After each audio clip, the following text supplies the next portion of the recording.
யோனத்தான். அதிகாரம் 14. ஒரு நாள் சவுலின் குமாரனாகிய யோனத்தான் தன் ஆயுததாரியாகிய வாலிபனை நோக்கி, நமக்கு எதிராக அந்த பக்கத்தில் இருக்கிற பெலிஸ்தரின் தானியத்திற்கு போவோம் வா என்று சொன்னான். அதை அவன் தன் தகப்பனுக்கு அறிவிக்கவில்லை.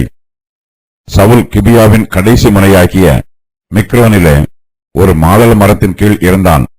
அவனோட கூட இருந்த ஜனங்கள் ஏறக்குறைய 600 பேராயிருந்தார்கள். சீலோவிலே கர்த்தருடைய ஆசாரியனாய் இருந்த ஏலியின் குமாரனாகிய பினகாசுக்கு பிறந்த இக்கபோத்தின் சகோதரனும் அகிதூபின் குமாரனாகிய அகியா என்பவன் ஏபோத்தை தரித்தவனாயிருந்தான். யோனத்தான் போனதை ஜனங்கள் அறியாதிருந்தார்கள். யோனத்தான் பெலிஸ்தரின் தானியத்திற்கு போக பார்த்த வழிகளின் நடுவே இந்த பக்கம் ஒரு செங்குத்தான பாறையும் அந்த பக்கம் ஒரு செங்குத்தான பாறையும் இருந்தது. ஒன்றுக்கு போசேஸ் என்று பெயர், மற்றொன்றுக்கு சேனே என்று பெயர். அந்த பாறைகளில் ஒன்று வடக்கே மிக்மாசுக்கு எதிராகவும் மற்றொன்று தெற்கே கிபியாவுக்கு எதிராகவும் இருந்தது. யோனத்தான் தன் ஆயுததாரியாகிய வாலிபனை நோக்கி, விருத்த சேதனம் இல்லாதவர்களுடைய அந்த தானியத்திற்கு போவோம் வா. ஒருவேளை கர்த்தர் நமக்காக ஒரு காரியம் செய்வார். அநேகம் பேரை கொண்டாகிலும் கொஞ்சம் பேரை கொண்டாகிலும் ரட்சிக்க கர்த்தருக்கு தடையில்லை என்றான். அப்பொழுது அவன் ஆயுததாரி அவனை பார்த்து, உம்முடைய இருதயத்தில் இருக்கிறபடியெல்லாம் செய்யும், அப்படியே போம். இதோ உம்முடைய மனதுக்கு ஏற்றபடி நானும் உம்மோட கூட வருகிறேன் என்றான். அதற்கு யோனத்தான், இதோ நாம் கடந்து அந்த மனுஷரிடத்திற்கு போகிறவர்கள் போல அவர்களுக்கு நம்மை காண்பிப்போம். நாங்கள் உங்களிடத்திற்கு வரமட்டும் நில்லுங்கள் என்று நம்மோட சொல்வார்களானால் நாம் அவர்களிடத்திற்கு ஏறி போகாமல் நம்முடைய நிலையிலே நிற்போம். எங்களிடத்திற்கு ஏறி வாருங்கள் என்று சொல்வார்களானால் ஏறிப்போவோம். கர்த்தர் அவர்களை நம்முடைய கையில் ஒப்புக் கொடுத்தார், இது நமக்கு அடையாளம் என்றான். அப்படியே அவர்கள் இருவரும் பெலிஸ்தரின் தானியத்திற்கு முன் தங்களை காண்பித்தார்கள். அப்பொழுது பெலிஸ்தர், இது எபிரெயர் ஒளித்துக் கொண்டிருந்த வலைகளை விட்டு புறப்படுகிறார்கள் என்று சொல்லி, தானியம் இருக்கிற மனுஷர் யோனத்தானையும் அவன் ஆயுததாரியையும் பார்த்து, எங்களிடத்திற்கு ஏறி வாருங்கள், உங்களுக்கு புத்தி கற்பிப்போம் என்றார்கள். அப்பொழுது யோனத்தான் தன் ஆயுததாரியை நோக்கி, என் பின்னாலே ஏறி வா, கர்த்தர் அவர்களை இஸ்ரவேலின் கையில் ஒப்புக் கொடுத்தார் என்று சொல்லி, யோனத்தான் தன் கைகளாலும் தன் கால்களாலும் தவழ்ந்து ஏறினான். அவன் ஆயுததாரி அவன் பின்னாலே ஏறினான். அப்பொழுது அவர்கள் யோனத்தானுக்கு முன்பாக மடிந்து விழுந்தார்கள். அவன் ஆயுததாரியும் அவன் பின்னாலே வெட்டிக்கொண்டே போனான். யோனத்தானும் அவன் ஆயுததாரியும் அடித்த அந்த முந்தின அடியிலே ஏறக்குறைய 20 பேர் அரையேர் நிலமான விசாலத்திலே விழுந்தார்கள். அப்பொழுது பாளையத்திலும் வெளியிலும் சகல ஜனங்களிலும் பயங்கரம் உண்டாய், தானியம் இருந்தவர்களும் கொள்ளையிடப் போன தண்டில் உள்ளவர்களும் கூட திகில் அடைந்தார்கள். பூமியும் அதிர்ந்தது, அது தேவனால் உண்டான பயங்கரமாயிருந்தது. பெலிஸ்தர் இஸ்ரவேலோடு யுத்தம் பண்ணும்படி 30,000 ரதங்களோடும் 6,000 குதிரை வீரரோடும் கடற்கரை மணலத்தனை ஜனங்களோடும் கூடிக்கொண்டு வந்து பெத்தாவேலுக்கு கிழக்கான மிக்மாசிலே பாளையம் இறங்கி இருக்கிறார்கள். சவுல் தன்னோட கூட இருக்கிற ஜனத்தை தொகை பார்க்கிற போது ஏறக்குறைய 600 பேர் மாத்திரமே இருக்கிறார்கள். அநேகம் பேரை கொண்டாகிலும் கொஞ்சம் பேரை கொண்டாகிலும் ரட்சிக்க கர்த்தருக்கு தடையில்லை. கர்த்தரால் கூடாத காரியம் ஒன்றுமில்லை. அவர் செய்ய நினைக்கிற காரியம் ஒருபோதும் தடைபடாது. பெலிஸ்தர் திரளான எண்ணிக்கையில் இருந்தாலும் அவர்கள் பலசாலிகளாகவும் பராக்கிரமசாலிகளாகவும் இருந்தாலும் கர்த்தரால் அவர்களை நிர்மூலம் பண்ண முடியும். இஸ்ரவேலருடைய சேனையில் சொற்ப எண்ணிக்கையுள்ள மனுஷர் இருந்தாலும் அவர்கள் கோழைகளாகவும் பயப்படுகிறவர்களாகவும் இருந்தாலும் அவர்களிடத்தில் ஈட்டிகளோ பட்டயங்களோ வேறு யுத்த ஆயுதங்களோ இல்லாதிருந்தாலும் கர்த்தரால் இஸ்ரவேல் ஜனத்திற்கு பெலிஸ்தர் மீது ஜெயத்தை கொடுக்க முடியும். சாமுவேல் சவுலுக்கு விரோதமான வார்த்தைகளை சொல்லிவிட்டு கில்காலை விட்டு பென்யமீன் நாட்டில் உள்ள கிபியாவுக்கு போகிறார். சவுலும் சாமுவேலின் பின்னாலே கிபியாவுக்கு போகிறார். சவுலும் அவருடைய குமாரனாகிய யோனத்தானும் அவர்களோட கூட இருக்கிற ஜனங்களும் பென்யமீன் நாட்டில் உள்ள கிபியாவில் இருந்து விடுகிறார்கள். பெலிஸ்தரோ திரளான எண்ணிக்கையில் மிக்மாசிலே பாளையம் இறங்கியிருக்கிறார்கள். சவுல் மிகவும் பலவீனமாயிருக்கிறார். அவருக்கு போதுமான உதவி கிடைக்கவில்லை. அவரால் தனக்குத்தானே உதவி செய்து கொள்ள முடியவில்லை. பெலிஸ்தருக்கு விரோதமாக தன்னால் யுத்தம் பண்ண முடியாது என்று நினைத்து சவுல் சோர்ந்து போய் இருக்கிறார். சவுல் கிபியாவின் கடைசி முனையாகிய மிக்ரோனிலே ஒரு மாதள மரத்தின் கீழ் இருக்கிறார். அவரோடு கூட இருந்த ஜனங்கள் ஏறக்குறைய 600 பேராய் இருக்கிறார்கள். சவுல் கிபியா பட்டணத்திற்கு நடுவிலே இருக்க விரும்பவில்லை.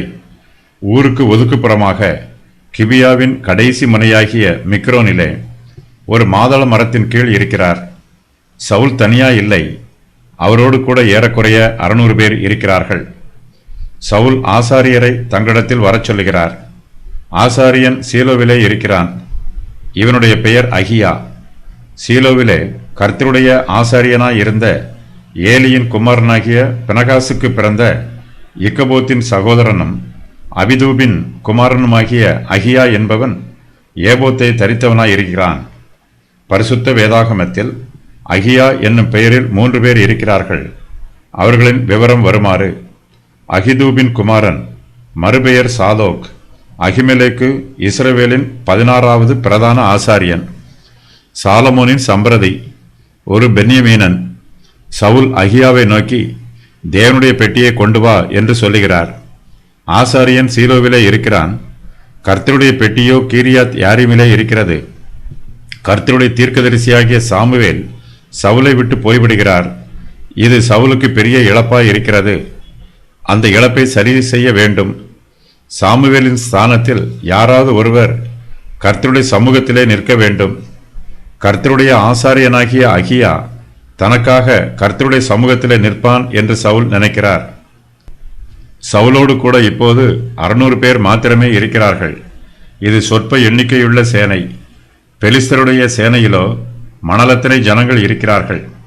அவர்களிடத்தில் குதிரைகளும் ரதங்களும் இருக்கிறது. சவுல் தன்னுடைய குறைவை நிவர்த்தி பண்ண விரும்புகிறார். கர்த்தருடைய பெட்டி தன்னோடு கூட இருந்தால் அது தனக்கும் இஸ்ரவேல் ஜனத்தாருக்கும் மிகப்பெரிய பலமாய் இருக்கும் என்று சவுல் எதிர்பார்க்கிறார். அதற்காக சவுல் கீரியாத் யாரிமிலே இருக்கிற கர்த்தருடைய பெட்டியை தன்னிடத்தில் கொண்டு வருமாறு ஆசாரியனாகிய அகியாவுக்கு சொல்லுகிறார். கர்த்தருடைய பெட்டி பாளையத்திற்கு வருவதனால் இஸ்ரவேல் ஜனத்தாருக்கு ஒரு நன்மையும் உண்டாக போவதில்லை. ஏலியின் காலத்தில் இஸ்ரவேல் ஜனங்கள் பெலிஸ்தருக்கு விரோதமாக யுத்தம் பண்ணினார்கள். அப்போது இஸ்ரவேலர் கர்த்தருடைய பெட்டியை யுத்த களத்திற்கு கொண்டு வந்தார்கள். பலமாய் ஆர்ப்பரித்தார்கள். ஆனாலும் அந்த யுத்தத்திலே இஸ்ரவேலர் தோற்று போனார்கள். பெலிஸ்தர் கர்த்தருடைய பெட்டியை தங்கள் தேசத்திற்கு தூக்கி கொண்டு போய்விட்டார்கள். இந்த சரித்திரம் இஸ்ரவேல் ஜனத்தார் எல்லோருக்கும் தெரியும். கர்த்தருடைய உண்மையான சத்தியத்தையும் அவருடைய மெய்யான உபதேசத்தையும் பெற்றுக்கொள்ளாதவர்கள் இதுபோன்ற சடங்காச்சாரங்களுக்கும் பாரம்பரிய பழக்க வழக்கங்களுக்கும் புறம்பான அடையாளங்களுக்கும் முக்கியத்துவம் கொடுப்பார்கள். இவர்கள் சத்தியத்திற்கு முக்கியத்துவம் கொடுக்காமல் அதன் நிழலின் மீது பிரியமாய் இருப்பார்கள். கர்த்தர் சவுலை கைவிட்டு விட்டார். உம்முடைய ராஜ்யபாரம் நிலைக்காது என்று சாமுவேலும் சவுலிடத்தில் சொல்லிவிட்டார். கர்த்தரால் தள்ளிவிடப்பட்ட ஒரு ராஜா தன் பக்கத்தில் ஒரு ஆசாரியனை வைத்துக் கொள்ள வேண்டும் என்று விரும்புகிறார். சவுலின் குமாரனாகிய யோனத்தான் தன் தகப்பனை விட தைரியமுள்ளவனாய் இருக்கிறான். இஸ்ரவேலின் சிங்காசனத்தில் அமர்வதற்கு சவுலை விட யோனத்தானே தகுதியானவன் போல இருக்கிறான். யோனத்தானிடம் பயமில்லை. பெலிஸ்தருக்கு விரோதமாக துணிச்சலாய் எதிர்த்து நிற்கிறான். யோனத்தானுடைய தலையிலே கிரீடம் வைக்கப்படாவிட்டாலும் அவனுடைய இருதயத்தில் ராஜ கிரீடம் வைக்கப்பட்டிருக்கிறதே. ஒரு நாள் சவுலின் குமாரனாகிய யோனத்தான் தன் ஆயுததாரியாகிய வாலிபனை நோக்கி, நமக்கு எதிராக அந்த பக்கத்தில் இருக்கிற பெலிஸ்தரின் தானியத்திற்கு போவோம் வா என்று சொல்லுகிறான்.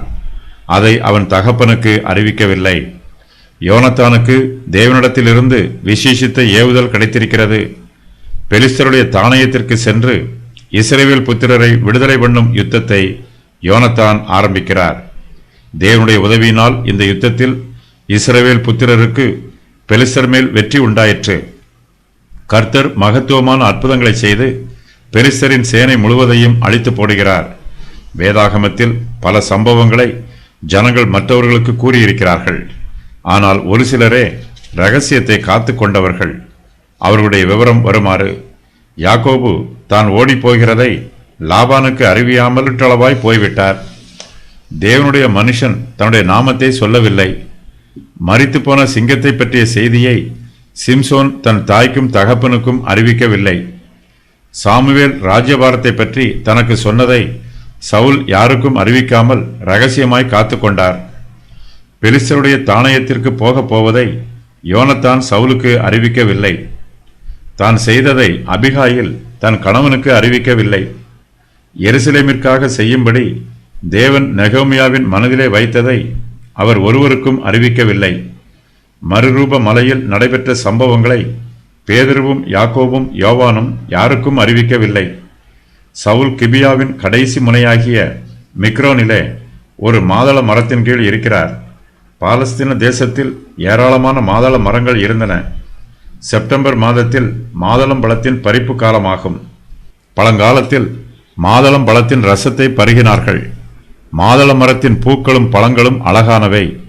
ஆசாரியருடைய வஸ்திரத்தின் அடிப்பகுதியில் மாதளம் பழங்கள் தொங்கவிடப்பட்டிருக்கும். தேவாலயத்து பனிமுட்டுக்களில் உலோகத்தினால் செய்த மாதளம் பழங்கள் சேர்க்கப்பட்டிருந்தன. கானான் தேசத்திற்குள் போன வேவுக்காரர்கள் மாதளம் பழங்களை அங்கிருந்து கொண்டு வந்தார்கள். மற்ற பழங்களோடு மாதளம் பழங்களை பற்றியும் வேதாகமத்தில் கூறப்பட்டிருக்கிறது. யோனத்தான் யாருக்கும் தெரியாமல் பெலிஸ்தரின் தானயத்திற்கு போக வேண்டும் என்று தீர்மானிக்கிறான்.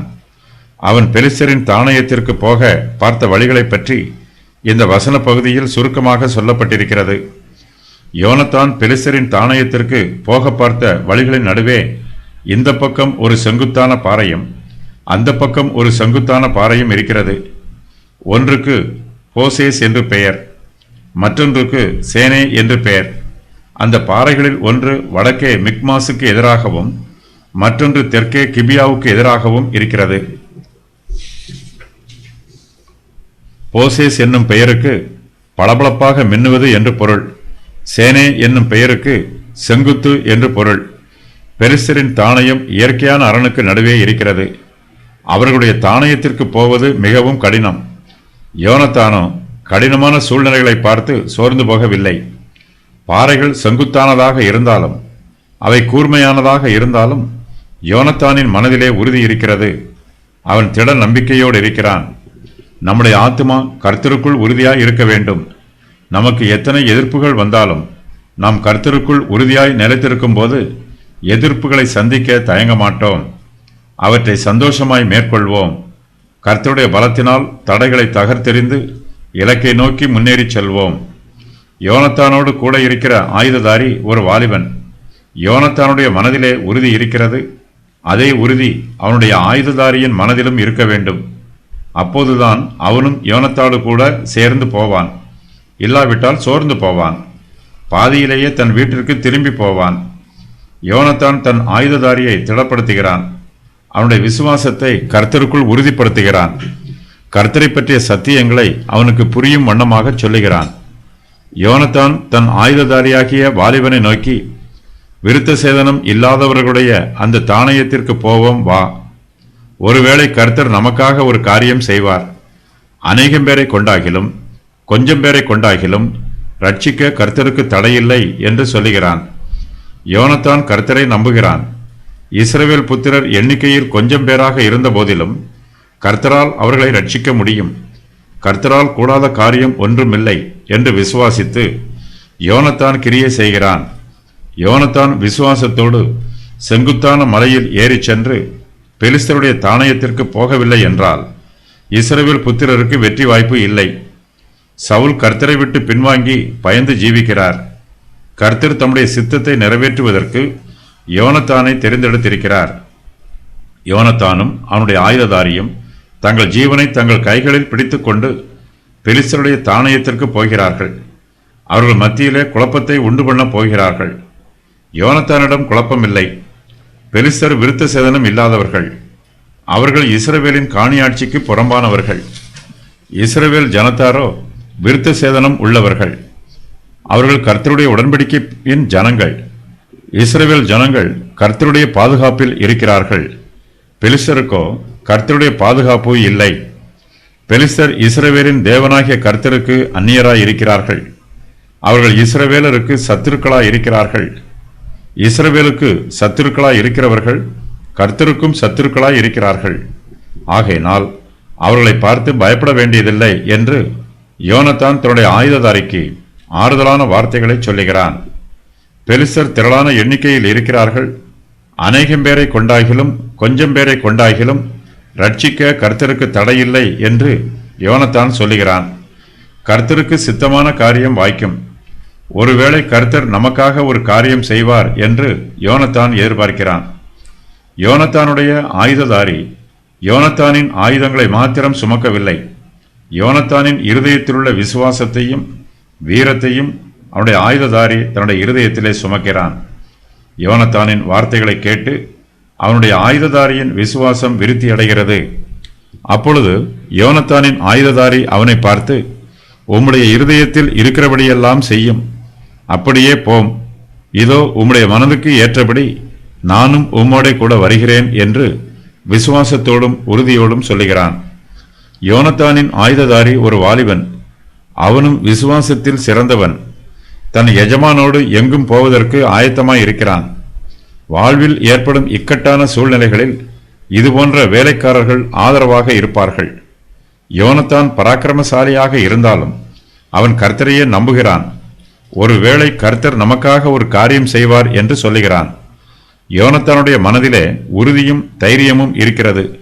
ஆனாலும் தேவனுடைய தெய்வீக வழிநடத்துதலை அவன் பின்பற்ற விரும்புகிறான். தேவனுடைய கிருபையே காரியங்களை வாய்க்க பண்ணும். யோனத்தான் தன் ஆயுததாரியிடம், இதோ நாம் கடந்து அந்த மனுஷரிடத்திற்கு போகிறவர்கள் போல அவர்களுக்கு நம்மை காண்பிப்போம் என்று சொல்லுகிறான். யோனத்தானுடைய முகத்திலே பயமில்லை. அவன் பெலிஸ்தருக்கு முன்பாக தன்னை காண்பிக்க ஆயத்தமாய் இருக்கிறான். யோனத்தானின் பயமில்லாத முகத்தை பெலிஸ்தர் பார்க்க வேண்டும். யோனத்தான் விசுவாசத்தில் கிரியை செய்ய வேண்டும். அவர்கள் இருவரும் பெலிஸ்தருக்கு தங்களை வெளிப்படுத்தி காண்பிக்க வேண்டும். இதற்கு மேல் இவர்கள் இருவரும் செய்ய வேண்டிய காரியம் பெலிஸ்தர் கூறும் காரியத்தை பொறுத்தே அமையும். 189 வருஷங்களுக்கு முன்பு இதுபோன்ற சிக்கலான சூழ்நிலையில் கிதியோன் இருந்தார். அவரிடம் 300 மனுஷர் மட்டுமே இருந்தார்கள். கிதியோன் அவர்களை கொண்டு கர்த்தருடைய கிருபையினால் மீதியானியரின் திரளான சேனையை முறியடித்தார். யோனத்தானை பார்த்து, பெலிஸ்தர் எங்களிடத்திற்கு ஏறி வாருங்கள், உங்களுக்கு புத்தி கற்பிப்போம் என்று கூறுகிறார்கள். இது வெற்றிக்கு அடையாளம் என்று கருதி யோனத்தானும் அவனுடைய ஆயுததாரியும் பெலிஸ்தரின் தானயத்தை நோக்கி முன்னேறி செல்கிறார்கள்.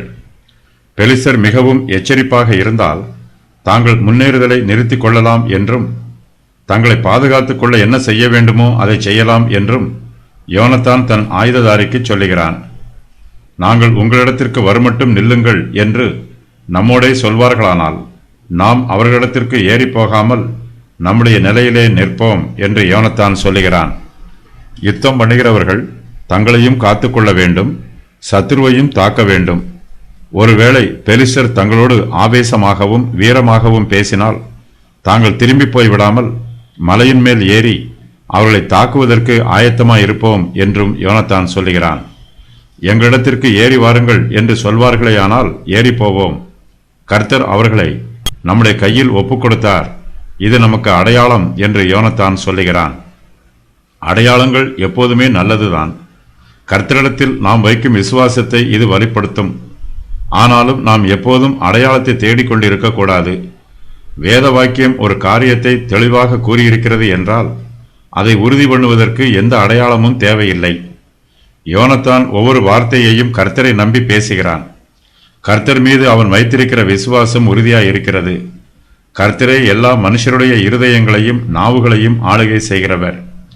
கர்த்தர் ஆசாரியர் மூலமாயும் பேசுவார், பெலிஸ்தர் மூலமாயும் பேசுவார். பெலிஸ்தருடைய மனதில் இருப்பதை கர்த்தர் தனக்கு வெளிப்படுத்துவார் என்று யோனத்தான் நம்புகிறான். நாம் கர்த்தருடைய அடிச்சூடுகளை பின்பற்றி போகும்போது கர்த்தர் நம்முடைய பாதைகளை செவ்வைப்படுத்துவார், நம்மை கரம் பிடித்து வழிநடத்துவார், நாம் போக வேண்டிய வழியை நமக்கு காண்பிப்பார். யோனத்தான் கர்த்தரை நம்பி போகிறான். கர்த்தர் தன்னை வழிநடத்துவார் என்று நம்புகிறான்.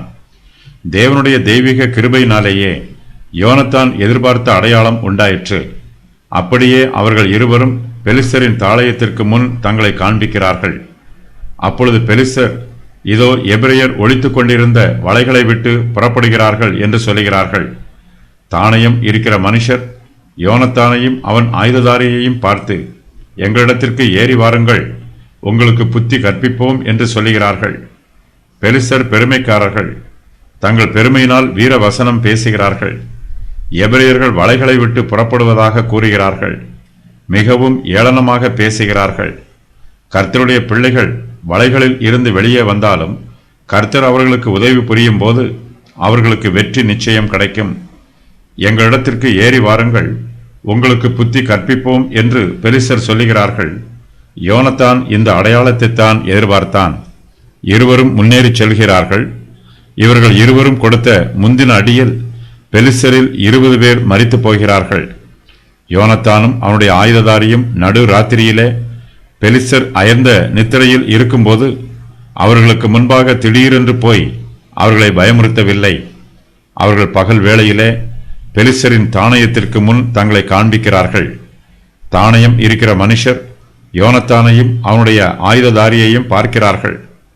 பெலிஸ்தர் இஸ்ரவேலோடு யுத்தம் பண்ணும்படி 30,000 ரதங்களோடும் 6,000 குதிரை வீரரோடும் கடற்கரை மணலத்தனை ஜனங்களோடும் கூடிக்கொண்டு வந்து பெத்தாவேலுக்கு கிழக்கான மிக்மாசிலே பாளையம் இறங்கினார்கள்.